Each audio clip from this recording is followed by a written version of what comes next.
السلام علیکم۔ پروگرام آئینہ کے ساتھ طاہر احمد بھٹی آپ کی خدمت میں حاضر ہے۔ سید مجاہد علی صاحب بہت روانی سے اور مقدور بھر کوشش کر کے ان بائسڈ اور بغیر جھکاؤ کے اداریہ لکھتے ہیں، اور مجھے ان کے ایڈیٹوریلز میں سے اکثر پسند بھی آتے ہیں اور علم میں اضافے کا موجب بھی بنتے ہیں۔ آج ان کا ہم سب میں جو اداریہ چھپا ہے اس کا عنوان انہوں نے رکھا ہے باجوہ ڈاکٹرائن سے لبیک ڈاکٹرائن تک۔ وزیر اعظم عمران خان نے گزشتہ روز ملتان میں ایک تقریب سے خطاب کرتے ہوئے واضح کیا کہ حرمت رسول صلی اللہ علیہ وآلہ وسلم کے لیے ان کی پالیسی تحریک لبیک کے طریقے سے بہتر ہے، یعنی تحریک لبیک کو اپنے سے کمتر قرار دے کے اس سے آگے جانے کا دعویٰ کر رہے ہیں۔ ان کا کہنا تھا کہ اس مسئلے پر کسی ایک ملک میں احتجاج کرنے اور اپنی حکومت پر دباؤ ڈالنے سے کامیابی نہیں ملے گی، بلکہ سب مسلمان ملکوں کو مل کر مغربی ممالک سے بات کرنا پڑے گی تاکہ توہین مذہب اور مسلمانوں کے خلاف نفرت کے معاملات پر پالیسی تبدیل کروائی جا سکے۔ انہوں نے تمام مسلمان ممالک کو اس مقصد سے اکٹھا کرنے کا وعدہ بھی دہرایا۔ یہ غیر واضح ہے کہ حکومت اس معاملے میں عمران خان کی بیان کردہ پالیسی میں کس حد تک کامیاب ہوتی ہے،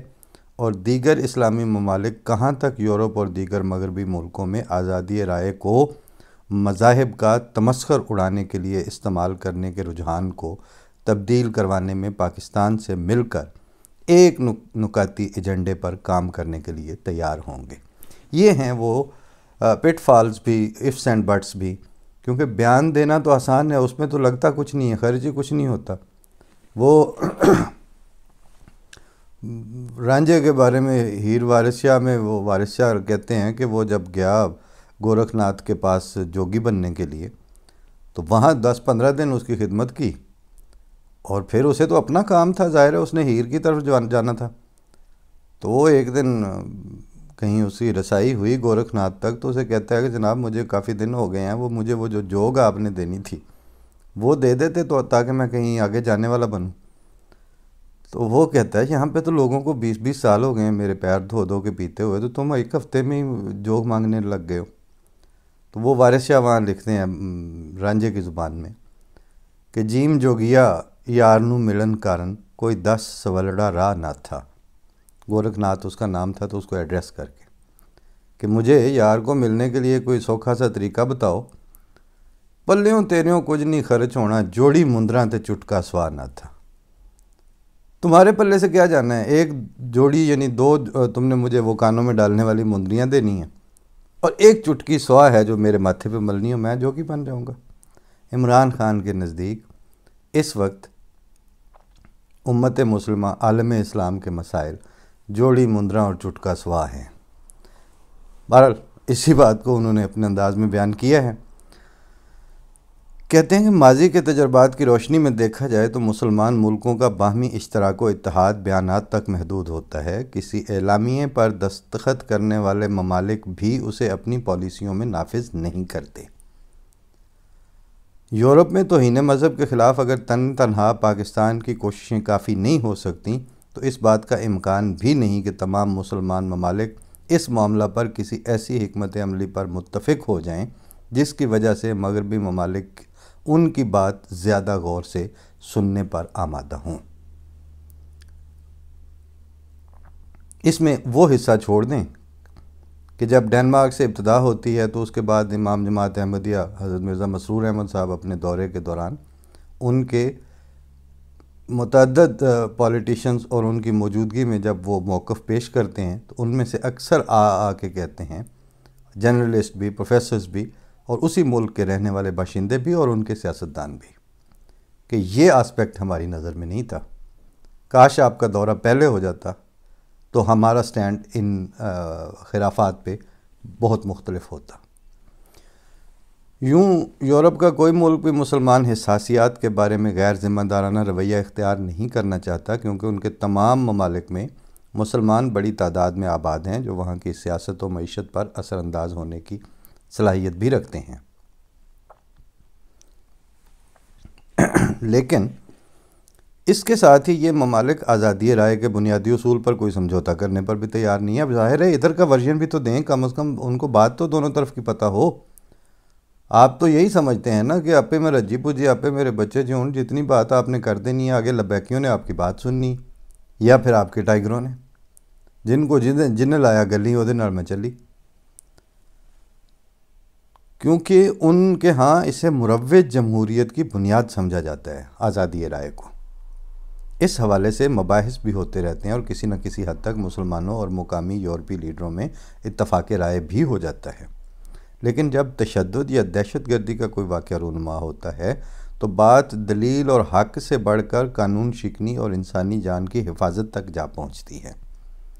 پاکستان میں تحریک لبیک کے زیر اہتمام فرانس کے خلاف کیے جانے والے احتجاج میں اسی بنیادی نقطے کو فراموش کیا جاتا ہے. اسی لیے بڑی سادگی سے یہ سمجھ لیا گیا ہے کہ اگر فرانس کے سفیر کو ملک سے نکال دیا جائے تو فرانس کے ہوش ٹھکانے آ جائیں گے اور وہاں پر آئندہ گستاخانہ خاکے شائع نہیں ہوں گے اور دوسرے ممالک بھی فرانس کے حشر سے عبرت پکڑیں گے. اب یہ اور اس نوعیت کی جو ورژن ہے یا موقف ہے، وہ جہاں پر ایک ایک صاحبزادہ جو ہے وہ اسمبلی میں کھڑے ہو کے کہے میری جائیدادیں بیچ دو، تمہاری جائیدادیں کتنی کو ہیں؟ بار بار وہ ایک ہی بات ہے. ایک علی محمد ملا ہوا ہے اور ایک ان کو صاحبزادہ ملا ہوا ہے، یہ دو مل کے وہاں پر پاکستان کی فارن پالیسی طے کرنے پہ بیٹھے ہوئے جناب اسپیکر کے سامنے. تو وہاں پر میڈیم لکھنے والوں میں بتا دیا کہ جن کو پتہ بھی ہے وہ کل آپ نے یاز امیر صاحب کی باتیں سنی لی ہیں کہ کتنا بچ کے بات کرنی پڑتی ہے. یہ گمان اس بنیاد پر استوار ہے کہ پاکستان دنیا کے اہم ممالک کے لیے ناگزیر ہے اور کوئی بھی ملک اس کے ساتھ تعلقات خراب کرنے کا خطرہ مول نہیں لینا چاہتا. اور یہ تفہیم دراصل خود توصیفی کے اس مزاج کی وجہ سے پیدا ہوئی ہے، یعنی اپنی سے تعریفیں کرتے چلا، جو پاکستانی میڈیا اور کسی حد تک سکولوں اور کالجوں کے سلیبس میں کتابوں کے ذریعے راسخ کیا گیا ہے. پاکستان اور پاکستانیوں کو عظیم اور شاندار قوم ثابت کرنے کے جوش میں ان کوتاہیوں اور کمزوریوں کی نشاندہی نہیں کی جاتی جن کی وجہ سے پاکستان کو نہ صرف اندرون ملک نت نئے مسائل کا سامنا ہے بلکہ دنیا کے متعدد فورمز پر بھی اس کے سفارتکاروں کو یعنی پاکستانی سفارتکاروں کو انتہائی مشکلات درپیش آتی ہیں. وزیر اعظم نے تحریک لبیک کے احتجاج کے دوران قوم سے خطاب میں کسی حد تک اس صورتحال کا احاطہ کرنے کی بھی کوشش کی. ظاہر ہے دونوں بیڑیوں میں پاؤں رکھے ہوئے ہیں.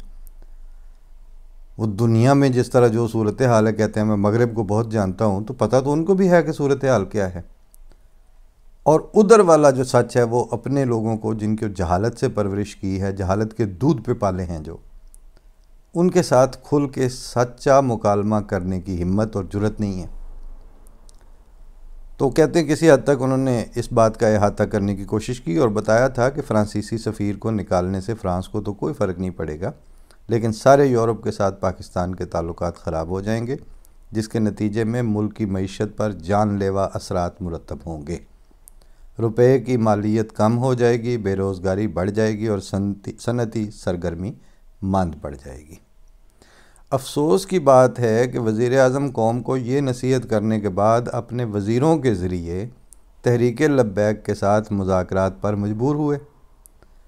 تاکہ لاہور کے یتیم خانہ چوک میں دھرنا اور سیکیورٹی فورسز کے ساتھ جاری تصادم کو کسی خون ریزی کے بغیر ختم کروایا جاتا، جو کہ خون ریزی ہوئی بھی. اس بات چیت میں حکومتی نمائندے تحریک لبیک کی قیادت کو اس بات پر آمادہ کرنے میں کامیاب نہیں ہو سکے کہ وہ فرانسیسی سفیر کی ملک بدری کے مطالبے سے پیچھے ہٹ جائیں اور دیگر معاملات پر رعایت لے کر احتجاج ختم کر دیں.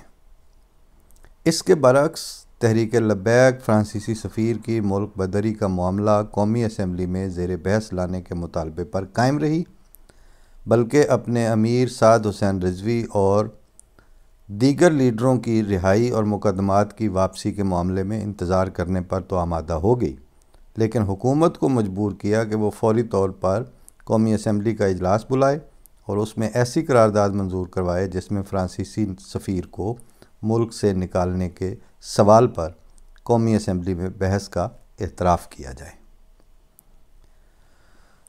حکومت نے حکمران جماعت کے رکن کے ایک نجی قرارداد کے ذریعے تحریک لبیک کا یہ مطالبہ تو پورا کر دیا اور لاہور میں جاری تصادم بھی فی الوقت ختم ہو گیا، ٹل گیا، لیکن یہ سوال بدستور جواب طلب ہے کہ تحریک لبیک کا مطالبہ کیسے پورا ہوگا اور فرانس کے ساتھ پاکستان کے تعلقات کس حد تک سڑکوں پر ہی طے کیے جائیں گے۔ حتیٰ کہ فی الوقت تو یہ معاملات ملک کے سب سے معتبر ادارے یعنی قومی اسمبلی میں حل ہونے کا امکان بھی کوئی نہیں ہے۔ مسلم لیگ نون ایوان میں منظور کی گئی قرارداد پر قومی اسمبلی کے اجلاس میں بحث کرنا چاہتی ہے تاکہ احسن اقبال کے بقول ختم نبوت پر ارکان اسمبلی اپنے جذبات کا اظہار کر سکیں۔ ابھی تک ختم نبوت کے ایشو کے اوپر ان کے دلوں کی بھڑاس نہیں نکل سکی اور جو میڈل وہ اپنے سینوں پہ مزید سجانے کے خواہاں اور خواہش مند ہیں وہ ابھی پوری نہیں ہوئی۔ ان کے جو سرکاری داماد کی قومی اسمبلی کی بلڈنگز کی سیڑھیوں میں واہیات اور خرافات قسم کی نعرے بازیوں کے باوجود ابھی احسن اقبال کو حصہ بٹانا باقی ہے اور ابھی وہ آپا نثار فاطمہ کے جو ضیاء الحق کی آرڈیننس کی بنیاد کنندہ بننے کے دعوے ہیں وہ اس کو اور لائم لائٹ میں لانا چاہتے ہیں۔ پاکستان پیپل پارٹی اس معاملے پر بحث کے ذریعے یہ جاننا چاہتی ہے کہ حکومت نے احتجاج ختم کروانے کے لیے تحریک لبیک کی کون سی ناجائز شرائط تسلیم کی ہیں اور کس حد تک ملکی مفادات کو داؤ پر لگایا ہے۔ گزشتہ ہفتے کے دوران ہونے والے اجلاس میں جب تحریک انصاف کے ارکان اسمبلی بھی اپوزیشن کے احتجاج میں شامل ہو گئے تو ڈپٹی اسپیکر قاسم سوری کو اجلاس غیر معینہ مدت کے لیے ملتوی کرنا پڑا۔ یہ معاملہ آئندہ کسی بھی اجلاس میں زیادہ شدت کے ساتھ سامنے آئے گا۔ اسی لیے وزیر اعظم مختلف طریقوں سے عوام کو اس بات پر آمادہ کرنے کی کوشش کر رہے ہیں کہ ان کا طریقہ کار تحریک لبیک کے احتجاج کرنے اور دھرنے دینے جیسے طریقوں سے بہتر ہے۔ اسی حوالے سے انہوں نے ملتان کی تقریر میں بھی خیالات کا اظہار کیا۔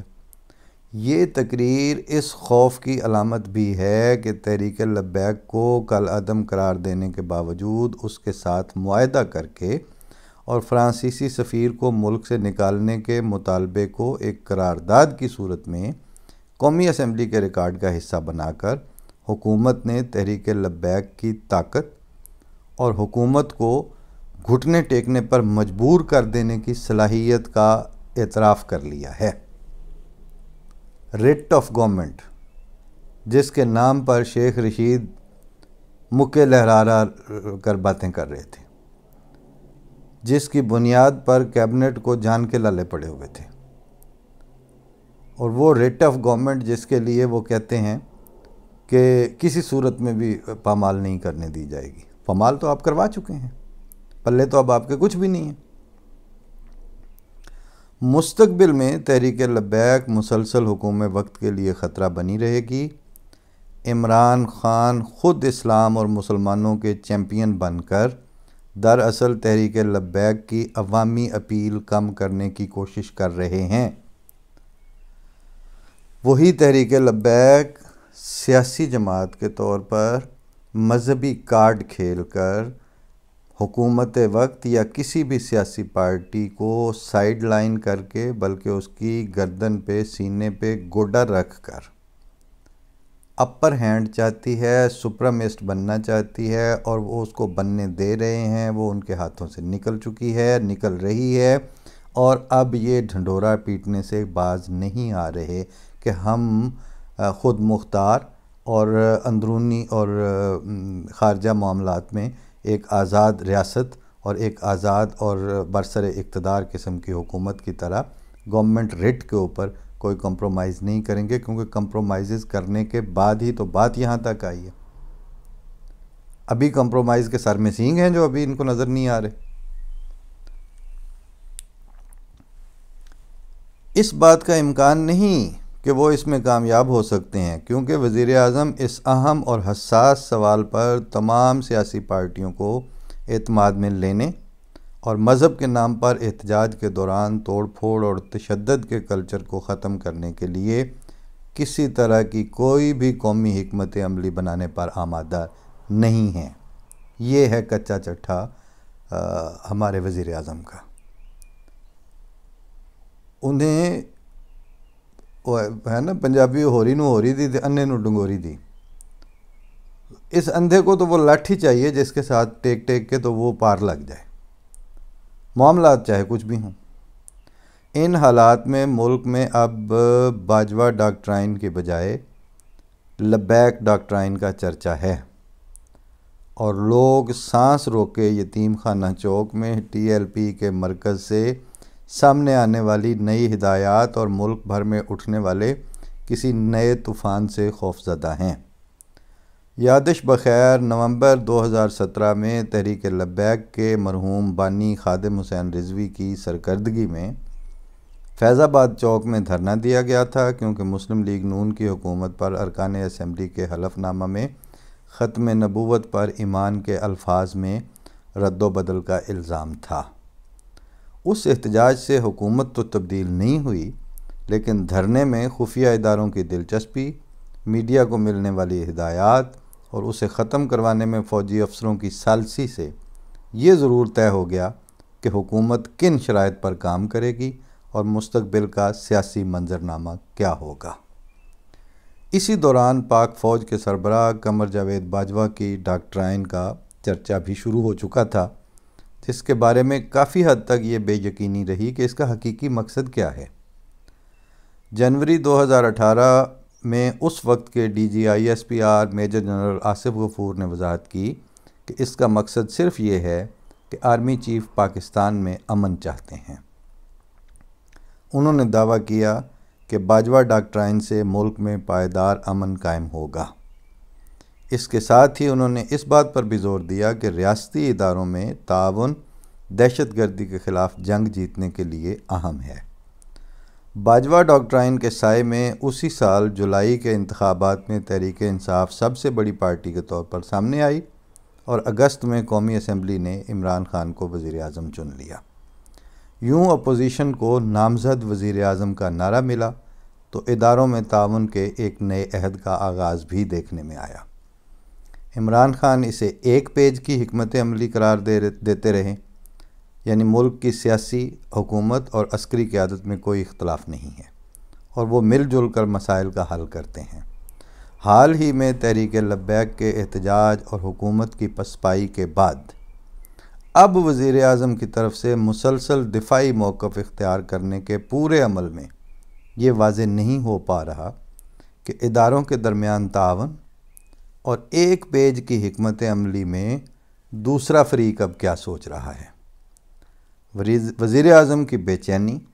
اور قومی اسمبلی میں بحث سے گریز کی صورت سے تو یہی لگتا ہے کہ ملک پر اب باجوہ ڈاکٹرائن کی بجائے لبیک ڈاکٹرائن کی عملداری ہے، جو امن کی بجائے تصادم اور جینے کی بجائے مارنے پر یقین رکھتی ہے۔ یہ جناب علی ان کا بڑی تفصیل سے لکھا ہوا اور بڑی روانی سے پیش کیا ہوا ایسا اداریہ تھا کہ آپ اس سے سمجھیں کہ 2 سے 2.5 سال کی جو سچویشن تھی وہ اس سے سم اپ ہو جاتی ہے آپ کے سامنے۔ اور اس کے ساتھ ساتھ آپ دیکھ رہے ہیں کہ جو پہلے سے سائیڈ لائن اور دبے ہوئے طبقات ہیں، ان کے ساتھ مسلسل یک طرفہ ریاستی اور حکومتی بدسلوکی کا کیا لیول ہے، چشم پوشی کا کیا لیول ہے۔ ایک حیرت کی بات ہے کہ ایک ملک جس کا وزیر اعظم ہر روز کہتا ہے کہ میں مغرب کو بہت اچھی طرح جانتا ہوں، اور وہ اپنے اس کو گھر کی اتنی بے خبری لاحق ہے کہ اس کے سامنے ہر دوسرے مہینے یا ہر مہینے میں 2 دفعہ بھی احمدیوں کو ٹارگٹ کلنگ بھی کی جاتی ہے، اور اس صوبے میں سب سے زیادہ ہوئی ہے جہاں سے اس نے اپنے سیاسی کیریئر کا آغاز کیا، جہاں اس کی پہلی دفعہ پارٹی کی حکومت بنی تھی۔ وہاں پر قبروں کے کتبے توڑنے، مسجدوں کو مسمار کرنے، کلمہ طیبہ کو ہتھوڑیوں سے کھرچنے، اور راہ چلتے گھر میں بیٹھے ہوئے یا راہ چلتے احمدیوں کی جان مال کے اوپر ٹارگٹ کلنگ کے قاتلانہ اور جان لیوا حملوں کی ایک پوری چین ہے اس وقت سے لے کے آج تک۔ جانے نہ جانے گل ہی نہ جانے، باغ تو سارا جانے ہے۔ اس میں جو دندل پڑی ہوئی ہے ہمارے عزت مآب کو، اور جس طرح وہ چشم پوشی کر کے وہ اور وزیر اعلیٰ اور پھر باقی ادارے کہ مردے نے تے مرن دیو، اس کے بعد صرف ایک سوال باقی رہ جاتا ہے کہ اچھا یہ تو آپ کا پالیسی سٹینڈ ہے نا کہ مردے نے تے مرن دیو، تو وہ جو ایک مالک کل ہے جس کو آپ بھی مانتے ہیں کہ وہ خالق کل بھی ہے، وہ مالک الملک بھی ہے، وہ مالک کل بھی ہے، اگر کہیں مردے نے تے مرن دیو والی صورتحال آپ پہ پیدا ہو گئی اور اس نے جو چشم پوشی آپ سے اختیار کی، جو اب تقریباً جگہ جگہ آپ کے در پہ کھڑی ہے، سیاسی طور پر بھی، سماجی طور پر بھی، انتظامی طور پر بھی، معاشی طور پر بھی، فکری اور علمی طور پر بھی، اور اب کرونا کے لحاظ سے اگر ہندوستان کے ساتھ آپ موازنہ کر لیں تو وہ جو 1.25 کروڑ کی آبادی کا ملک ہے، اس میں 3.5 لاکھ کے روزانہ کے پازیٹیو پیشنٹس، وہ اس کو بالکل پانی سر سے گزار سکتے ہیں، تو اس کا اگر 5واں حصہ کم کیا جائے